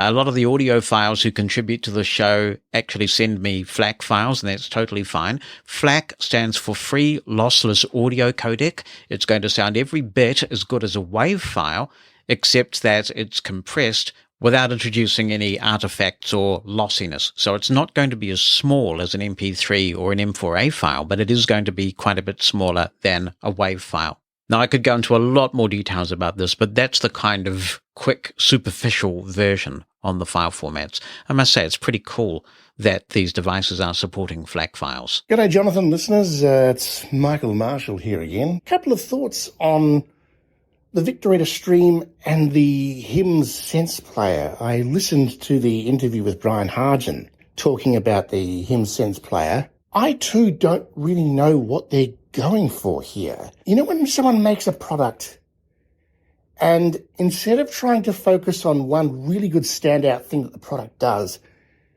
it's like they want it to be the everything of everything kind of product. And it rarely ever works. This, to my mind, it feels like this is what HIMS is trying to do. You've got the thing where you can control your iPhone with the keyboard. That would be a good thing if the keyboard didn't have a T9 method of input. Really put me off because I used to hate having a Nokia 6120, I think it was, with the Talks thing on it. And having to write a text message was so abominably painful. I used to tell people, please do not text me unless you absolutely have to, because replying is just so annoyingly time-consuming. Obviously, we don't know how is the noise floor going to be with the USB-C recording devices. I have 4 Olympus recorders that I've purchased over the years, and although they are great recorders, the DM520, the DM5, DM7, and the LSP4, LSP4 being a particular standout, I think, in recording quality, they're not the greatest. They do have a noise floor. It is noticeable. And it's something that Olympus just don't seem to be able to correct, especially when recording with external input. If it's like a digital computer speaker, it'll probably do all right. But if it's an analog device, forget about it. Even recording a radio stream, the hiss is just outrageous. I've got old recordings I tried with it, and they are appalling. So the first question I sort of asked myself when you and Brian were talking about the hymns player was, what kind of sound output are we looking at here? Recording to me is the big thing. The Victor Reader Stream is not a recorder. What I will say is the Victor Reader Stream 3 has a better bass response. In a couple of comparative recordings I've heard that someone did on Mastodon, the difference between the 2 and the 3 was noticeable in bassiness. So the 2 tends to really accentuate the sort of high mid-range to treble, but leave the bass out. The 3 is actually better at sort of encompassing all of those different sound frequencies, but no stereo microphones except for external. Default recording of 96, obviously you can probably change that, I hope so. That really puts me off buying that as well, because it's not something you could use. Maybe, and maybe that's all it's meant for. Maybe it's all it is just for a few notes and memos, and that's fine. That's fine. They've designed it for that. It's predominantly a book reading device to read documents as well, and that's totally fine. I'm happy with that because we know exactly what Victor is and what it is not. I don't get that same kind of thing with the hymns player. I don't know what it's trying to be. Very deep and philosophical. Thank you very much, Michael. I will say, since we're getting into real audiophile geekery at this point with those comments, that for those interested in such things, that recording that we got from Abby, and thank you, Abby, of the Victor Reader stream had a significant DC offset in it. Now, if you're into audio production, you will know that you can take a file, and most good editors will compensate for poor DC offset issues, and indeed we can do that here. But that suggests that the digital to analog converter in the Victor Reader stream is not the best. It won't matter for day-to-day recording for notes and things like that, but if you want to bring those files into a sound editor and do some serious work on them, you may just need to adjust for DC offset. Jonathan Mosen, Mosen at Large Podcast. Hey Jonathan, it's Jim from Florida. Hope you're well.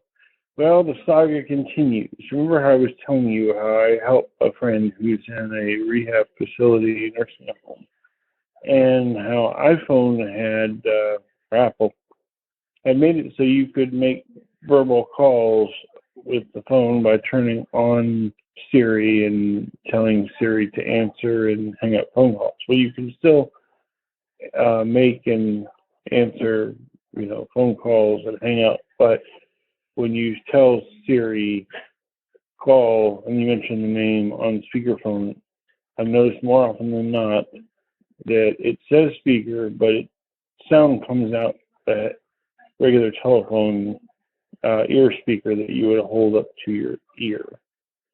So that worked for all of a few days. I'm still not able to see all of my purchases. I'm able to read some of them, but I'm still not able to read all of my purchases, and as we were talking about the purchasing section of settings. So I hope all of this is still being worked on. Thank you for the update, Jim. Now, in the last episode of Mosen at Large, Ross was talking about his considerable frustration with dictation. Francois starts us off on this. He says, my story is very similar to Ross's. About a month ago, I updated from iOS 15.5 to 16.3 and regretted it ever since. I'd be browsing apps like Facebook and WhatsApp, and about every minute or so, VoiceOver would go quiet, and after about a second, it would jump to the button at the top left of the screen, for example, back button, and I'd have to swipe down multiple times to get back to where I was.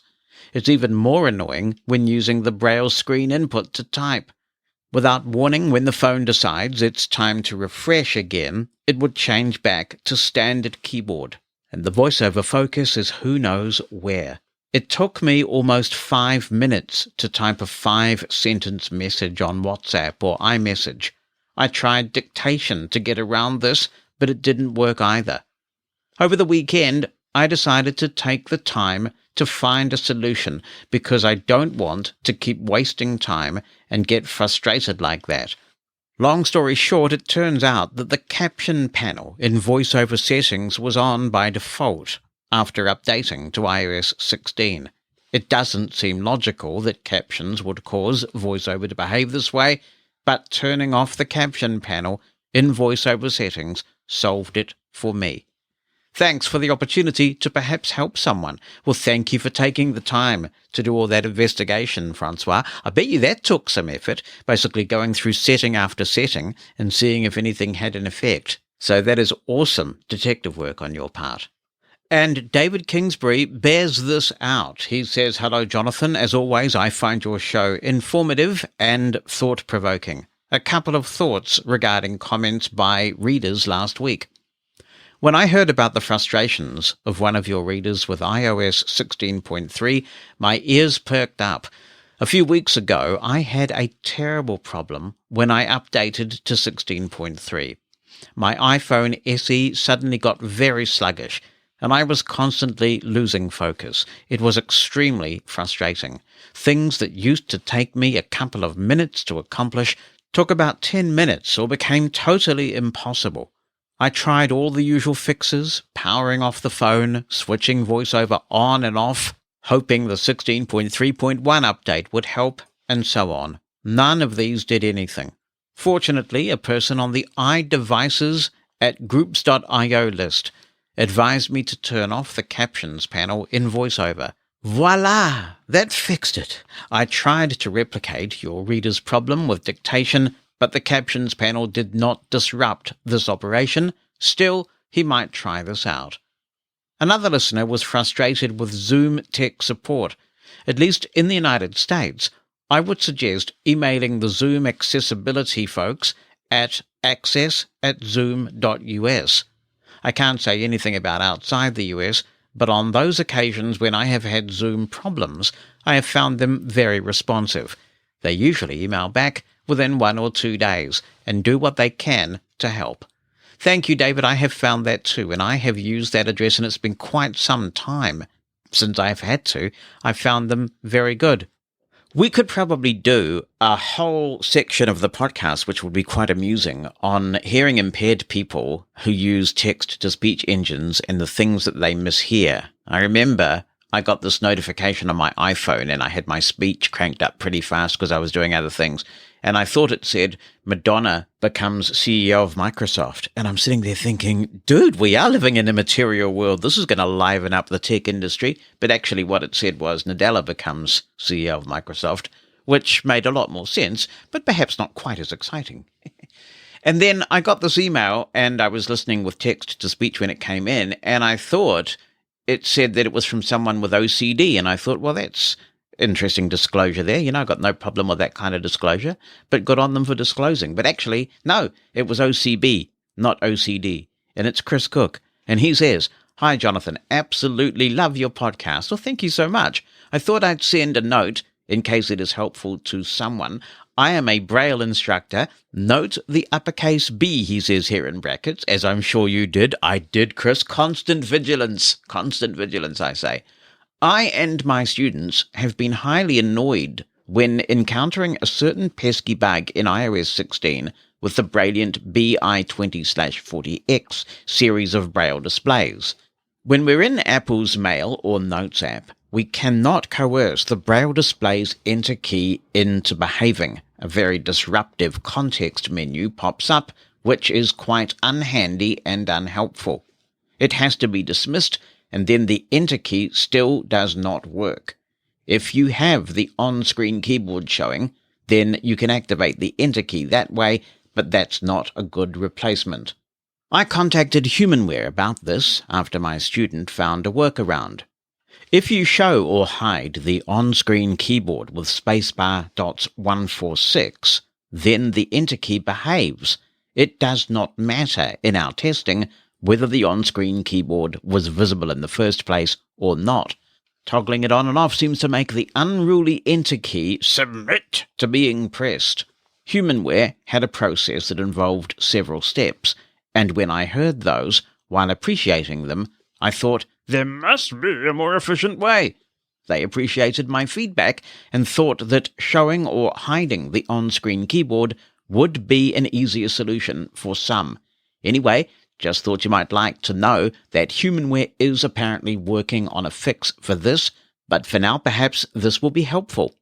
And Chris adds, in doing some further testing, if you close Notes, for instance, and reopen it, the workaround needs to be activated again, but while the Notes app is still open, the enter key behaves. Thank you very much, Chris. Much appreciated. We have discussed this on the podcast before, and another workaround was submitted. This was in response to Karen McDonald, who raised this question, but this is another way around the problem that some may wish to try, so much appreciated.